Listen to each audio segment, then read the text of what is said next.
네, 어느덧 철로역정 19번째 시간이 되었습니다. 원래 제가 4주마다 네 번째 챕터 4부터 시작해서 이렇게 원래 20주째가 제가 하는 순서인데 이렇게 상황이 있어가지고 바뀌게 됐어요. 바뀌게 돼서 다음 주에 다음 주는 우리 추석으로 인해서 그렇게 될 것이고, 그 다음 주에 이제 철로역정이 마무리가 됩니다. 오늘 이제 19장에서 무지라는 사람을 다시 만나는 이야기를 이제 만나게 될 건데요. 근데 이 무지와의 만남이, 무지가 누군지는 이미 전에 살펴봤기 때문에 그 사람 자체에 대해서 그렇게 크게 생각해 보진 않을 거예요. 그런데 이 사람과 이 크리스찬 그리고 소망, 이 사람들이 대화를 할 때 이 논쟁을 벌이거든요. 무지하고 그리고 크리스찬하고 논쟁을 벌이는데, 이 논쟁이 그냥 이 철로역정이라고 하는 책 속에 나오는 소설 속의 캐릭터들이 하는 논쟁이라기보다는, 사실은 이 작가인 존 버년이 그 오랜 역사를 가지고 있는, 교회 안에 굉장히 오랜 역사를 가진 논쟁이 하나 있어요. 행위와 은총에 관련된 논쟁이 있는데, 이게 뭐냐면 이제 어거스틴과 펠라기우스 논쟁이라고 부르는, 이게 초대교회 때부터 끊임없이 교회 안에 계속 존재하는 논쟁입니다. 아직까지도 논쟁이 있어요.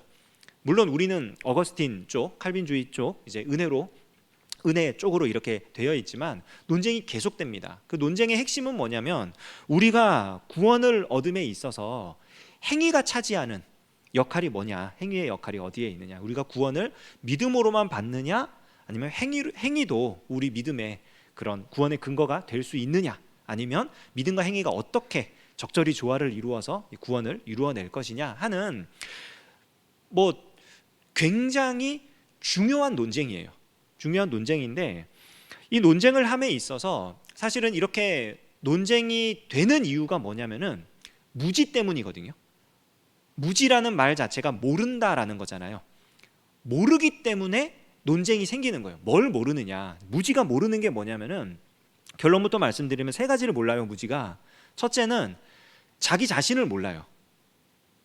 내가 어떤 존재인지, 내가 어떤 사람인지, 이거를 자기 자신을 정확하게 알아야 되는데 자기가 어떤 존재인지를 정확하게 몰라요.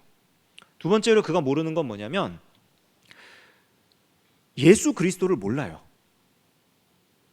예수 그리스도께서 어떤 분이신지, 그분이 하신 일이 무슨 의미가 있는지, 그분과 자신 사이에 어떤 관계가 형성되어야 옳은지, 예수 그리스도를 모릅니다. 그러니까 나를 모르고 예수님을 모르니까 결론적으로 하나님의 은혜를 몰라요. 하나님의 은혜가 어떤 것인지, 이게 정확하게 하나님의 은혜랑 특별히 구원의 은혜라고 부르는 게 뭔지 이거를 모릅니다. 그래서 이 논쟁이 생기는 거예요. 크리스천과 소망이 이제 조금만 더 가면 그 천성문에 도달을 합니다. 이제 마법의 땅을 지나면서 계속 이제 은혜로운 대화를 합시다 하면서, 안 그러면은 졸리고 쓰러지니까 대화를 하면서 계속 지나가는 와중에, 지나가다 보니까 저 멀리 뒤쪽에 무지가 따라오고 있는 거예요. 이것도 참 놀랍죠. 그러니까 무지가 그 길을 뚫고 오고 있는 거예요. 거기서 그냥 쓰러져 잘 줄 알았는데 멀리서 비틀비틀 하면서 혼자 그냥 이렇게 오고 있어요. 소망이 그걸 보고 저 사람을 다시 불러서 저 사람과 대화를 하면서 함께 가자. 크리스찬이 얘기를 합니다. 내 생각에는 저 사람은 우리와 대화하는 걸 싫어할 것 같다고. 소망이 그래도 다시 한번 시도해 봐야 되지 않겠냐고. 그러니까 무지를 이제 버리지 않고 다시 기회를 주는 거죠. 불러요. 근데 무지가 혼자 이렇게 가다가 심심하고 힘든데 부르니까 얼마나 좋겠어요. 그래서 갑니다. 가서 대화를 하는데 제일 먼저 물어보는 게 그거예요. 크리스천과 소망이 이제 물어봅니다. 당신 지금 하나님과의 관계가 어떻습니까?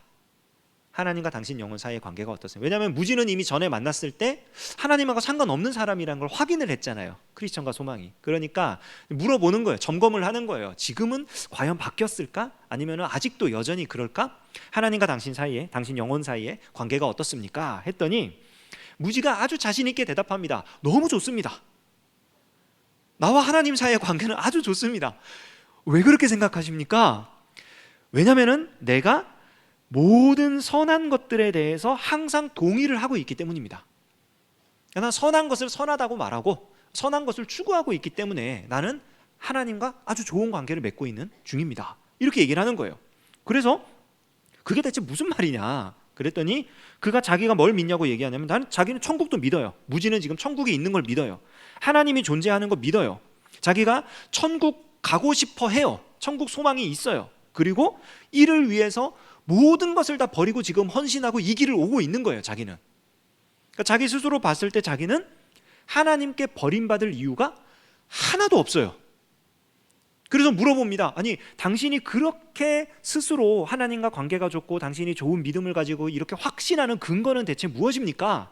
무지가 말합니다. 왜냐하면 내 마음이 나한테 그렇게 말하고 있기 때문입니다. 내가 그렇게 믿고 있기 때문에 나는 확신을 가지고 구원을 얻기에 합당한 사람이다 라고 스스로 말하고 있는 거예요. 크리스찬이 그 말을 듣고 이야기를 하죠. 성경 어디에도 그런 믿음은 없습니다. 우리 같이 읽었던 에베소서 2장에 나오는 그 8절에 나오는 말씀 있죠. 너희는 그 은혜에 의하여 믿음으로 말미암아 구원을 받았으니 이것은 너희에게서 난 것이 아니요 하나님의 선물이라 해서 이것이요 구원이 아니에요. 직접적으로 수식하는 단어가 이것은 믿음을 수식하는 단어입니다. 그러니까 믿음이라는 자체가 하나님의 선물로 주어져서 우리가 구원을 얻는 거예요.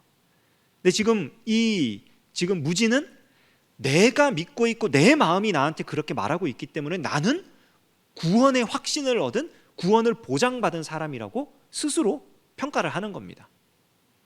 무지가 지금 뭘 모르는 거예요? 자기가 어떤 존재인지를 모르는 거예요.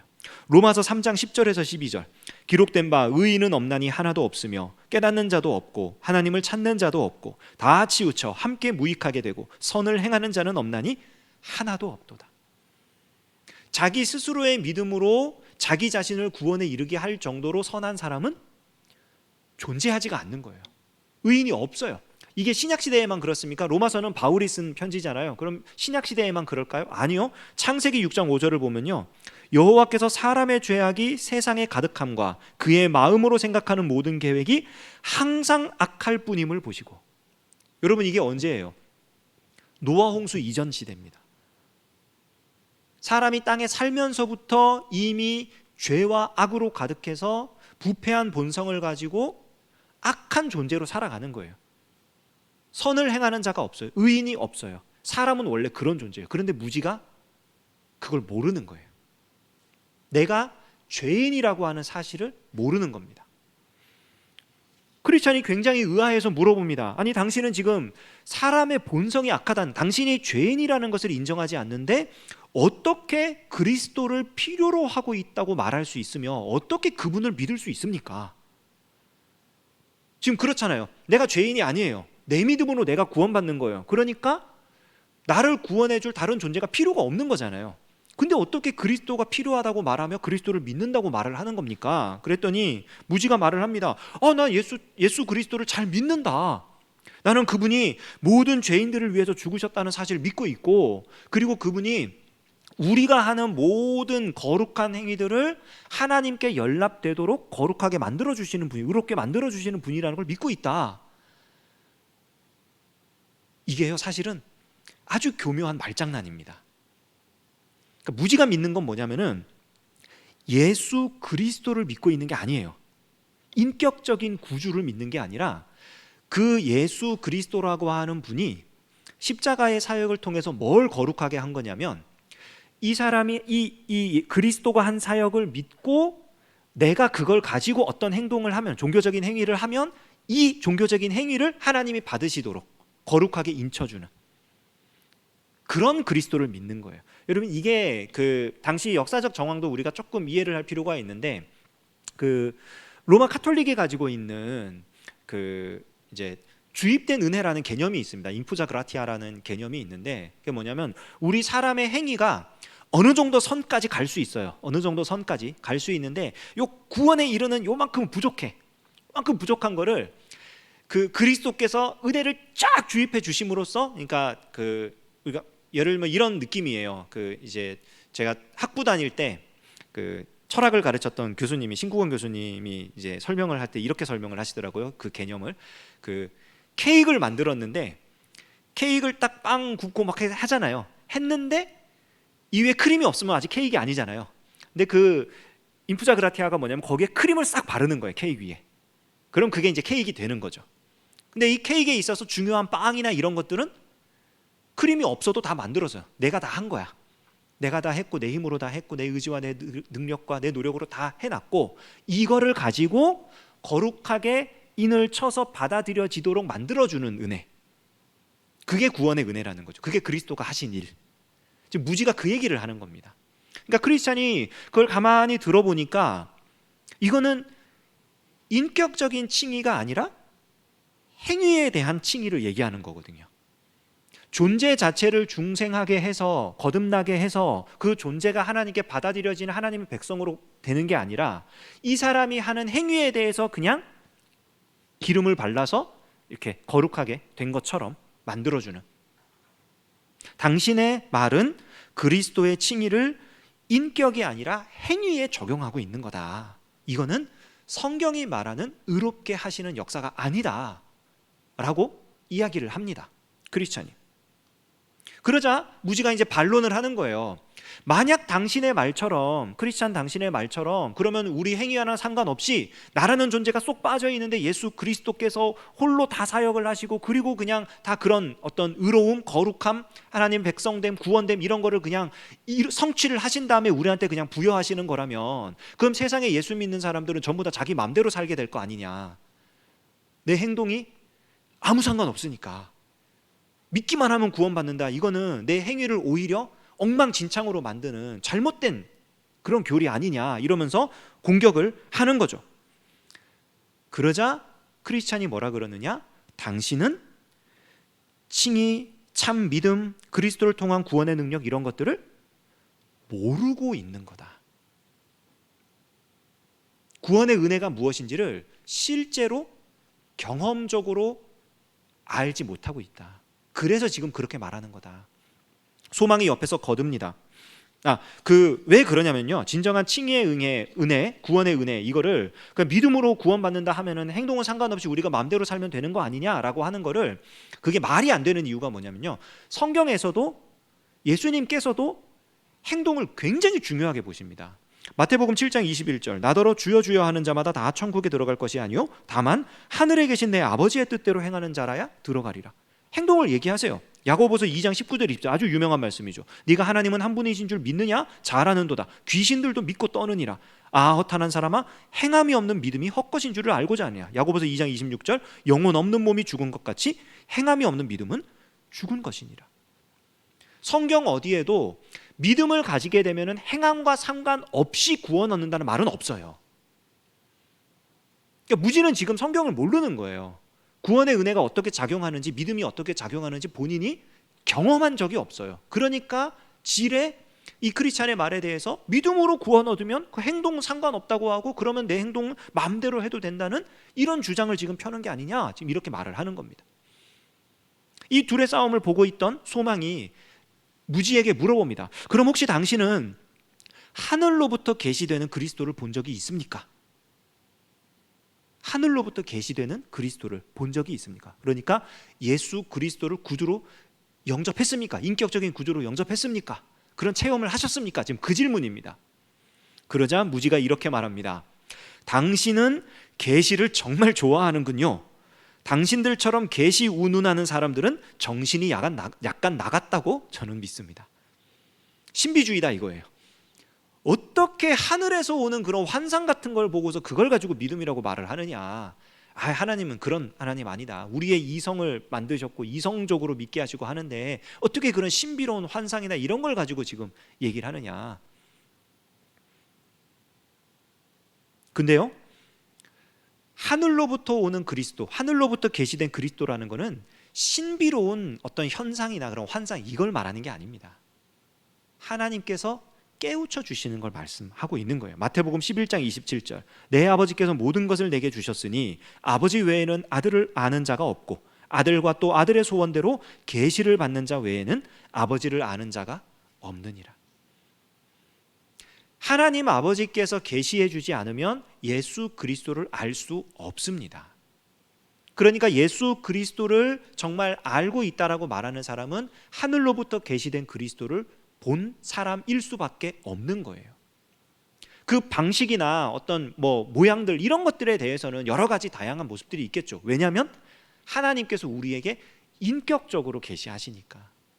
어떤 사람은 성경을 읽으면서 그 안에서 깨달음을 주시기도 하고, 어떤 사람은 기도하는 가운데에 뜨거운 마음을 주시고 통회하는 마음을 주시고 하면서 기도하면서 영접하게 하시기도 하고, 어떤 사람은 정말로 말도 안 되는, 우리는 상상도 할 수 없는 신비로운 일들을 겪기도 하고, 여러 가지 일들이 가능하단 말입니다. 그러나 중요한 건 어떤 형식과 방식을 특정해서 말하는 게 아니라 하늘로부터 계시된 그리스도, 하나님께서 보여주신, 우리의 이해력으로 이해하고 파악한 그런 예수 그리스도, 이론적으로 알고 있는, 지식적으로 알고 있는 그런 게 아니라 우리의 인격적으로, 우리의 심령이, 우리의 영혼이, 우리의 모든 전 존재가 구주로 받아들이는 그 경험을 했느냐.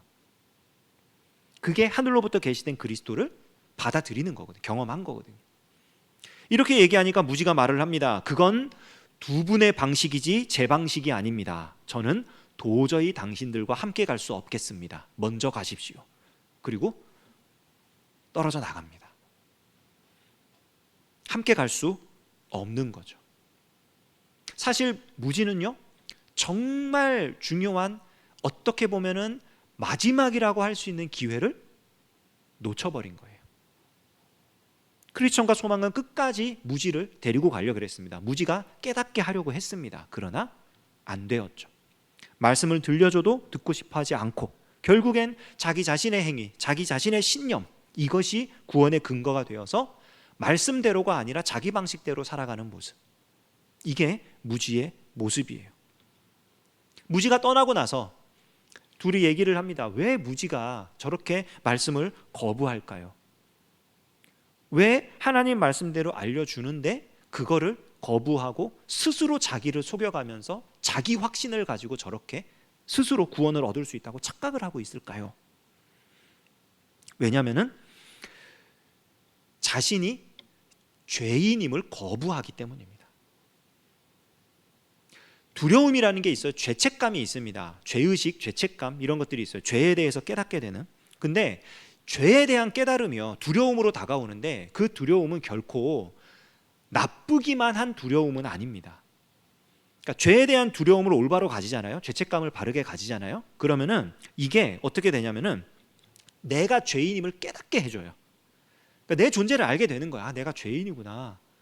이 죄에서 지금 벗어날 길이 없구나. 그래서 어떻게 되냐면 이 죄에서부터 벗어나게 해줄, 이 죄의 문제를 해결해 줄 유일한 구원자이신 그리스도를 붙잡게 합니다.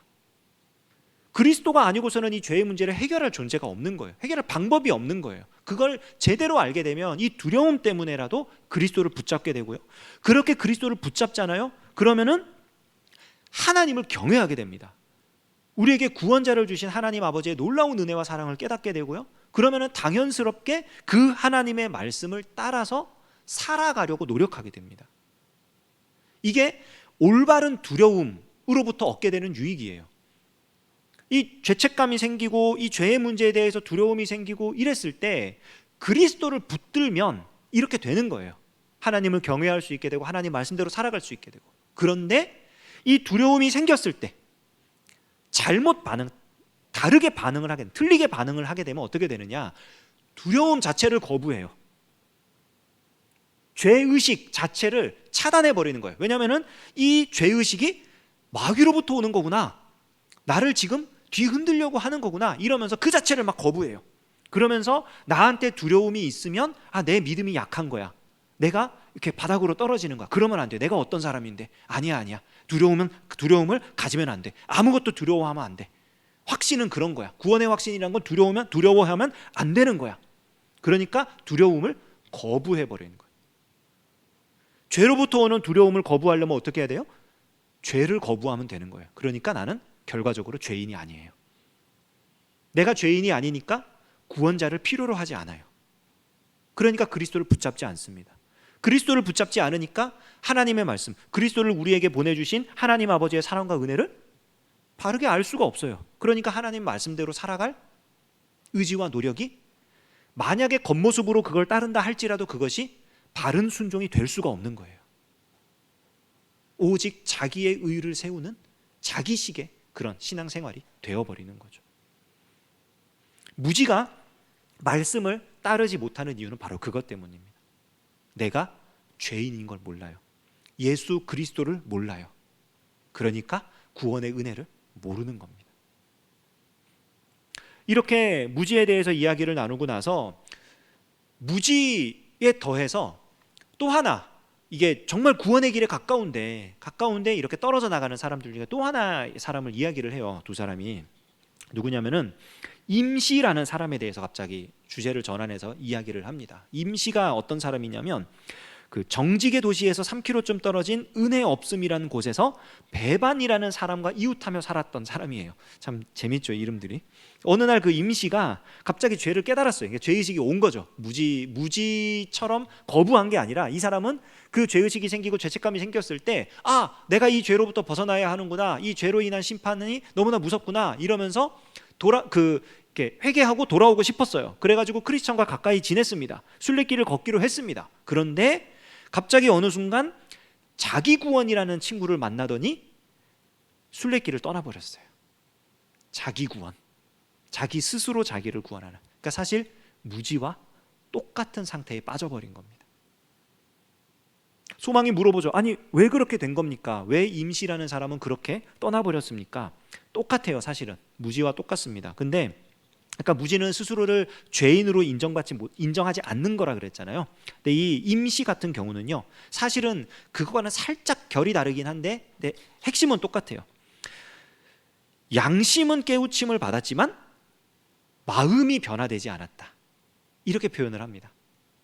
그러니까 죄의식이 있었어요. 죄책감을 느꼈어요. 그래서 아, 내가 죄인인 것 같아 라고 생각을 했는데 실제로 이 마음이, 인격이, 의지가 변화되지 않아서 스스로를 죄인이라고 인정할 수가 없는 거예요. 인정하더라도 다른, 이 죄의 값을 갚아내는 다른 길들을 찾아가는 거죠.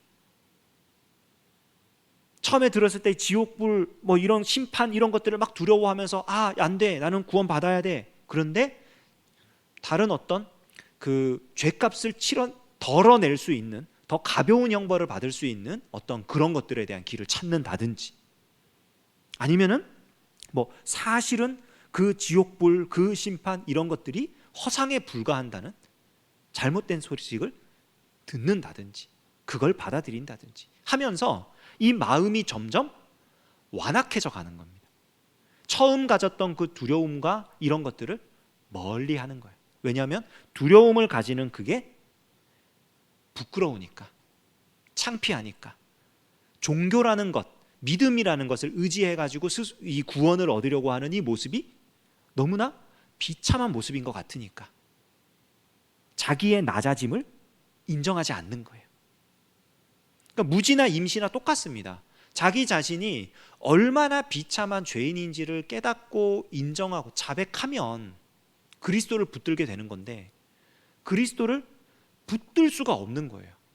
그리스도가 필요하지가 않은 거예요. 왜냐하면 그리스도 없이도 구원을 얻을 수 있으니까, 그렇게 착각을 하니까. 무지는 아예 처음부터 그렇게 배반을 했죠. 이단이었죠, 아예. 임시는요, 같이 갔었습니다, 순례길을. 그러다 떨어져 나겠죠. 근데 그 돌아서는 양상이 이렇답니다. 처음에는요, 처음에 그가 가졌던 그런 죄책감이나 죄의식, 그리고 심판에 대한 두려움, 하나님에 대한 어떤 그런 인식들, 이런 것들을 멀리 한답니다. 점점 무의식적으로 거부하는 거죠. 그거 나랑은 관계없어, 나랑은 상관없는 일이야, 이러면서 점점 멀리 한대요. 그 다음에는 개인적인 의무들을 소홀히 한답니다. 여기서 말하는 개인적인 의무들은 뭐냐면 골방에 들어가서 혼자 기도하는 것, 자신의 정욕을 절제하며 선하게 사는 것, 깨어 있어서 그리스도를 기다리는 것, 죄에 대해서 탄식하며 회개하는 것, 뭐 이런 것들을 포함합니다. 그러니까 스스로 하나님 앞에서 올바른 모습을 가지도록 개인적인 경건의 훈련을 하는 그런 것들을 포기해 버리는 거예요. 이 경건의 훈련이 너무 힘들든지 아니면 나한테는 필요 없는 일이 되어 가니까 그런 겁니다. 나랑은 상관없어, 나는 그런 거 필요 없어. 그리고 그 다음에 어떻게 되느냐? 그리스도인들 간에 생기 있고 따뜻한 교제를 끊어버립니다. 아까 크리스찬도 말했죠. 처음에는 같이 와 이 순례길을 걷기로 했다가 그가 자기 구원을 만나더니 떠났습니다. 떠나는 거예요. 그리스도인과 만나지 않아요. 비그리스도인들과 만납니다. 예수 그리스도를 증거하고 전파하는 자들과 멀어집니다. 예수 그리스도를 말하지 않는 자들과 가까워집니다. 그리고 점차 공적인 의무들까지 저버리게 됩니다. 여기서 말하는 공적인 의무는 공적인 예배에 참석하는 것, 뭐 이런 그리스도인들의 그런 모임, 우리 교회로 따지면 뭐 구역 모임이라든지 뭐 성경 공부라든지 이런 여러 가지 그런 소그룹들이나 이런 것들, 점점 멀리하는 거예요. 그렇게 공적으로 되어 있는 이런 일들 다 멀리합니다. 그리고 그 다음에 경건한 사람들에 대해서 험담을 하기 시작합니다. 그러니까 자기가 거기에 속해 있었다는 게 부끄러운 거예요. 자기는 여기 나왔잖아요. 그러니까 자기가 나온 것에 대해서 정당함도 얻어야겠고, 그리고 거기 있었던 사실이 부끄러우니까 거기 있는 남아있는 그 사람들에 대해서 막 험담을 하는 겁니다. 쟤는 뭐 인생에 정말 뭘 할 낙이 없어가지고 그냥 교회 가는 거야. 저 사람은 사회에서 뭐 어떻게 인정받지 못해. 그냥 뭐 흔히 말하는 완전히 아싸야. 근데 뭐 교회 가는 거야. 이러면서 막 이제 험담을 막 하는 거예요. 저 사람 알고 봤더니 뭐 나쁘더라. 막 이러면서. 그리고 종교가 갖고 있는 몇몇 약점들을 보고 종교색을 뒤로 던져버립니다. 그러면 뭐 우리 코로나 기간 동안 많이 경험했죠. 매스컴을 통해서나 여러 가지나 막 어떤 부정적인 그런 언론이나 이런 것들 막 나오는 거예요. 그러니까 점점 멀어지는 겁니다.